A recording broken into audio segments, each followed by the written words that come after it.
Salut tout le monde, bienvenue à ce sixième vidéo sur le jeu Storm over Jérusalem, publié par Multiman Publishing en 2023. Dans ce vidéo, on va se donner encore une coupe de claques avant la fin du tour. Et c'est aux Judéens, puis je vais vous montrer comment, dans certains cas, il peut être un petit peu agressif. Fait que dans la main du Judéen, il y a une carte qui s'appelle Onager ou Onager, je sais pas trop comment ça se prononce. Ça a l'air d'être une version un peu plus cheap et portable des catapultes, si on se fie à l'image.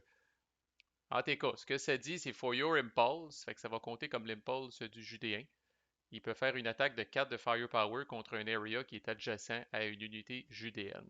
Il a l'intention de cibler cet area-là. Puis une des raisons, c'est qu'une règle très importante que je veux vous dire, c'est que quelle est la défense du Romain à ce moment-là ici? Ça va arriver dans ce jeu-là, où des areas vont être occupés par les unités des deux camps. Mais le contrôle va toujours être soit romain ou soit judéen. Donc, et la particularité, là, ce que ça fait, c'est que quand le romain arrive pour calculer sa défense, lui aussi, il prend la plus haute valeur de défense d'une de ses unités, dans ce cas-là, le 8 de la Légion. Par contre, vu qu'il ne contrôle pas l'area, il ne peut pas ajouter le bonus de terrain. Fait que ça va vite en esti, c'est 8 plus rien. Il n'y a pas de mur dans cette histoire-là, puis il n'y a même pas d'avantage de terrain parce qu'il ne contrôle pas le terrain. Thématiquement, on peut les imaginer là, qui viennent de débarquer de la Siege Ramp, là, puis sont à peine, là, mettons, là, là, ici, là, puis ils peuvent pas se bénéficier du terrain puis se cacher dans une petite cabane qu'il y a là. Donc ça, c'est une attaque 4 contre 8. C'est très intéressant, là. Ce que le Judéen espère de faire, c'est faire quelques hits qui vont forcer le Romain à retraiter certaines de ses unités, puis qui vont placer le Romain dans une situation assez plate ou est-ce qu'il va y avoir peut-être deux, trois unités qui vont rester ici, puis deux, trois unités qui vont rester ici. Puis on va voir c'est quoi les conséquences de ça plus tard, là. Curieusement, puis ça, j'aime pas bien ça dans les jeux, mais en tout cas, c'est le même.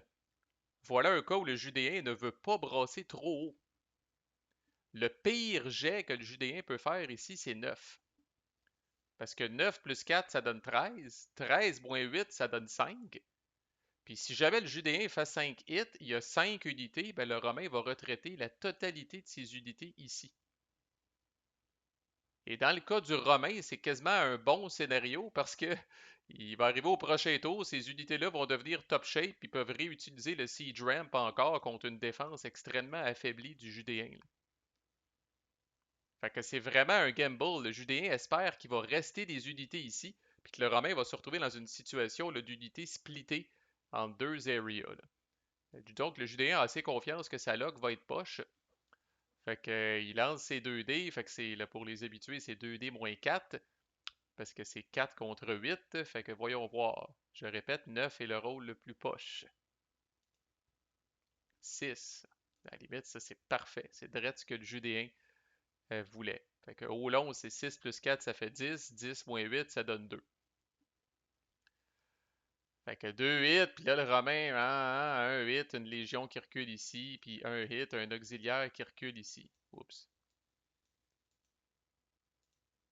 Pourquoi c'est poche ce scénario-là pour le Romain? Ben, prochain tour, fait que là, à la fin du tour, tout ce monde-là vont redevenir disponibles. Mais rappelez-vous, dans ces jeux-là, vous activez un area à la fois. Fait que là, le Romain se retrouve avec 3 unités ici, 2 unités ici. Il va peut-être amener des renforts, c'est correct. Même s'il y a 5 unités ici, là, rappelez-vous, le stacking limite est enforcé en tout temps. Toujours, toujours, toujours. Alors, même si le Romain a 5 unités ici, même si le Romain a 5 unités ici, même si le Romain a 5 unités ici, le fait qu'il y ait 3 unités qui soient pognées ici, fait qu'il ne peut pas assaulter avec 5 unités à partir de là, ou à partir de là, ou à partir de là. Le mieux qu'il peut faire, c'est assaulter avec 2 unités à partir d'ici, parce qu'il y a déjà 3 unités dans la place. Et le fait qu'il y a 3 unités dans la place, ça lui donne une force de frappe pas mal moins haute que les 5 unités qu'il y avait tantôt. Parce que là, il y a peut-être des gens qui disent, ben Chris Marco, d'abord, pourquoi t'as mis une Siege Ram, puis pourquoi t'as laissé les 5 unités là? Ben, quand il y avait 5 unités, le Romain, c'était le fun, là.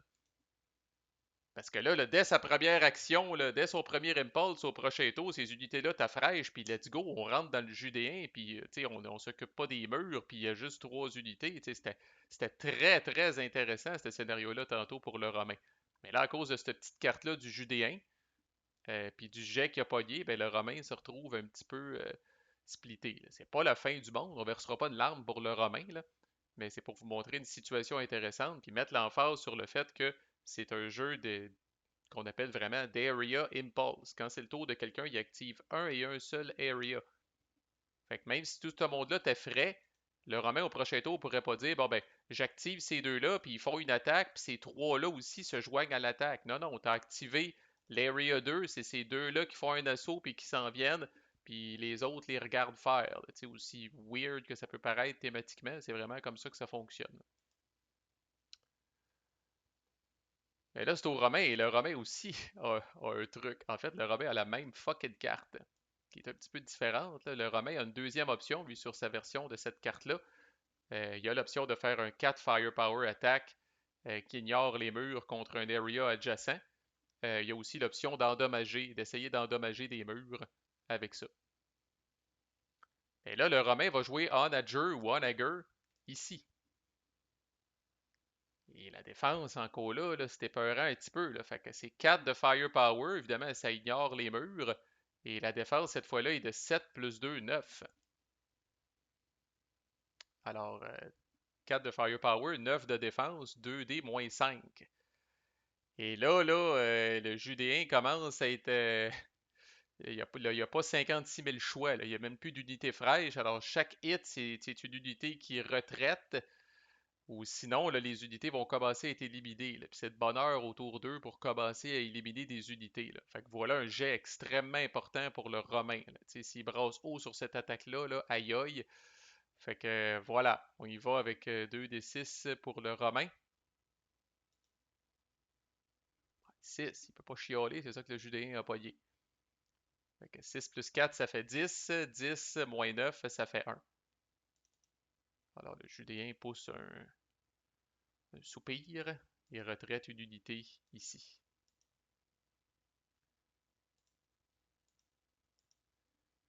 Là, c'est au Judéen. Là, il regarde ça. Puis là, autre fait intéressant par rapport au déplacement. Tu sais, normalement, le Judéen faisait un petit peu ce qu'il voulait à l'intérieur de Jérusalem. Là, il serait tenté de prendre cette unité-là ici, qui est dans le milieu, puis de dire, ah, ben, tiens, je vais l'amener en renfort à New City, parce qu'on n'oublie jamais que c'est le Romain qui commence le prochain tour.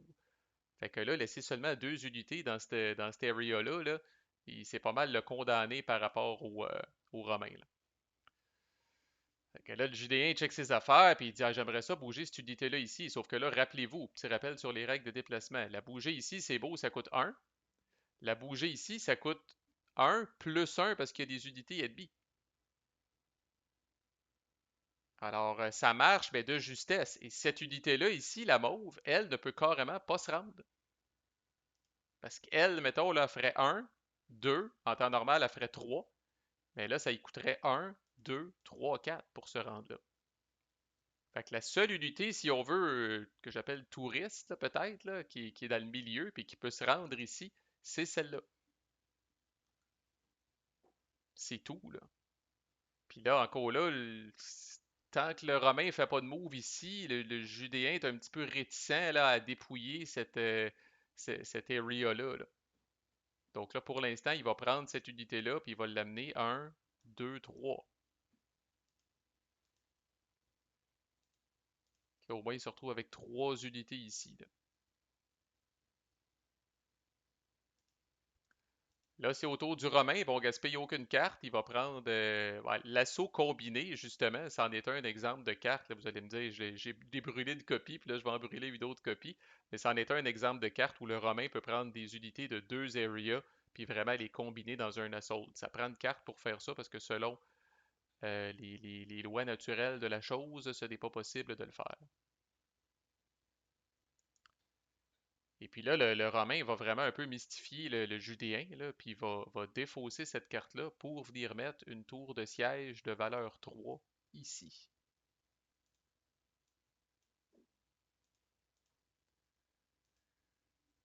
Puis là, le Judéen, encore là, tu sais, comme Romain, garder le Judéen en état de guesser, là, de calice, vas-tu me rentrer dedans ici, ou qu'est-ce qu'il essaye de faire, là? Qu'est-ce qu'il est en train de faire, là? Parce que là, ça revient au Judéen, puis là, OK, on rend flou où? Honnêtement, on n'est pas inquiet du tout pour cette area-là. Il y a 5 unités au total, dont 3 qui sont fraîches, plus un leader. Fait qu'à court terme, on n'a pas à s'inquiéter de ça. Même cet area-là, comme je disais, là, à cause de la façon que la cause du stacking limite romain n'est pas trop menacé, cet area-là, faut pas oublier qu'à la fin du tour, le leader, il s'en va, là. Fait que cet area-là, il est un petit peu exposé pour le début du prochain tour, surtout avec une tour de siège de 3 ici. Là, au moins, le Judéen est tranquille parce qu'il se dit le Romain a plus de cartes en main. Il peut plus me surprendre avec une chenoute, là. Mais là, moi, je pense que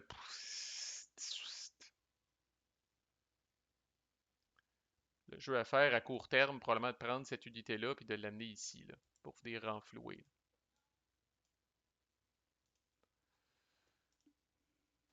OK, puis là, c'est au Romain. Puis là, le Romain n'est pas obligé lui aussi, il peut se déplacer. Il n'est pas obligé de faire un assaut comme une poule pas de tête, là. Mais n'empêche, je pense que c'est ça qu'il va faire. Fait intéressant à noter, si le Romain fait un assaut ici, les unités le judéennes qui sont là ne peuvent pas retraiter là. Alors ça, c'est intéressant aussi, là, parce que là, il y a des unités ennemies qui sont ici. Là, fait que là, si le Romain fait un assaut ici, les unités qui doivent retraiter sont obligées de retraiter là. Sauf que c'est de l'ouvrage faire un assaut ici parce qu'il y a un leader puis il y a 3 unités fraîches. Fait que si on fait les calculs, puis là, il n'y a même pas 5 unités romaines. Fait que si on fait les calculs ici, là, rapidement, le Romain a 7 de firepower, le Judéen a 8 pour se défendre, 9, 10, 11 pour le leader, puis il va ajouter 1 pour le mur au final. Si on enlève le Siege Tower, ça fait 12. Fait que ça, c'est un cas 7 contre 12, ça veut dire 2D moins 5. Ça veut dire que même sur un résultat de 7-8, là, tout ce que le Judéen va faire, là, c'est qu'il va venir spender ces unités-là ici, là. Fait que ça ne fera pas grand-chose. Fait que là, ça commence à être tentant pour le Romain de passer. Là. À noter que le Romain ne peut pas, il pourrait pas prendre 2 de ses unités ici puis venir les bouger là par-dessus un mur qui n'a pas été là, qui n'a pas été conquis là, puis qui n'a pas été, qu'on appelle ça breaché là, dans le terme technique, là, qui n'a pas été percé, qui n'a pas été brisé. Là. Le Romain ne peut pas faire ça. C'est encore contrôlé par le Judéen. Le Judéen est encore confortablement installé ici. Là. Fait que là, ça, c'est pas possible de faire ça. Puis les légions, c'est fucking slow. Là. Ça a juste 2 points de mouvement aussi. Là. Fait que ouais, je pense que ça, c'est un cas où le Romain, probablement, là, c'est probablement safe là, pour lui de passer à ce moment-là. Il y a encore des petites espérances là, qu'on va voir dans le prochain vidéo. Là. Le Judéen pourrait brasser haut sur le 1 des 3 ici. Si le Judéen brasse 3, il est relativement dans le trouble. Puis là, je répète, là, qu'est-ce qui arrive si le Romain passe? Le tour se termine à moins que le Judéen défausse une carte. Puis on le sait que le Judéen, il reste une carte poche dans sa main, fait qu'on va voir à la limite qu'est-ce qu'il va faire. Là. Puis là, vous allez dire, My God, c'est quasiment triste, le Romain a quand même une force de frappe intéressante ici. Je vous entends, puis savez-vous quoi, j'ai le goût de faire une attaque pareille ici. Là. Au pire, allez, on va baganer le mur. Ça, c'est l'autre affaire que j'ai oublié. C'est que si on fait un hit, c'est peut-être pas vers jeu, mais ce mur-là va être magané un petit peu, puis ça, c'est jamais perdu. Là. Fait que let's go, on va faire un assaut d'ici à là. Fait qu'on l'a déjà calculé. 2, 4, 6, 7. Puis la défense, 8, 9, 10, 11, puis 12 pour le delta entre le mur et le Siege Tower. Fait que 2D-5, voyons voir. 6. Alors 6 plus 7, ça fait 13. 13 moins 12, ça fait 1. C'est quand même juste assez pour maganer le mur. Fait que le Judéen va venir spender une unité ici pour bouffer le hit. Ce mur-là devient, la force devient un petit peu amochée. Ces unités-là sont spent, incluant la Siege Tower. Fait que c'est aux Judéens, honnêtement, il reste cette unité, ces unités-là, je jaillis pas ça, les garder. Je monte quand même pas tout au nord, là, parce qu'il reste que les 2 areas vraiment payantes, c'est ici et là, là. Puis là, les renforts peuvent commencer à arriver, puis malgré le fait, puis l'Area 10 est vraiment un area dangereux, parce que le Romain peut encore bâtir des engins de siège ici pour attaquer l'une des areas les plus payantes, là. Puis ce qui leur tient de faire ça au début, c'est qu'il y a vraiment juste 3 unités ici, mais ça va changer rapidement. Quand les renforts vont arriver, des fois on se retrouve avec 5 unités ici, là, puis là on commence à avoir chaud, là. Fait que j'aime mieux garder je veux pas tout vider, là, tu sais, les unités qui commencent à être un petit peu plus ici. De toute façon, à un moment donné, on a quand même assez de monde. Euh, la seule place où je voudrais avoir plus d'unités, probablement, c'est ici, là. Fait que ce que je considère peut-être comme judéen, c'est que je prends une de ces unités-là, puis je les mets là pour me garder comme 4 unités à chaque place. Je pense que c'est ça que je vais faire. Fait que je vais prendre une unité comme ça, je vais l'amener ici, puis je vais la spender. Puis là, ça revient au Romain, le Romain passe. Puis bon, le Judéen pourrait discarter sa dernière carte poche. Pas ça. Le Judéen pourrait discarter sa dernière carte poche pour avoir le droit de faire un dernier impulse, mais le Judéen relativement satisfait avec la situation du board. Fait qu'il y a, en gros, il y a encore 4 unités dans les 3 areas là, qui sont chauds, là. Fait que ça, c'est excellent. Je pense qu'on peut pas demander mieux. Euh, on peut pas demander mieux à la fin du premier tour, là.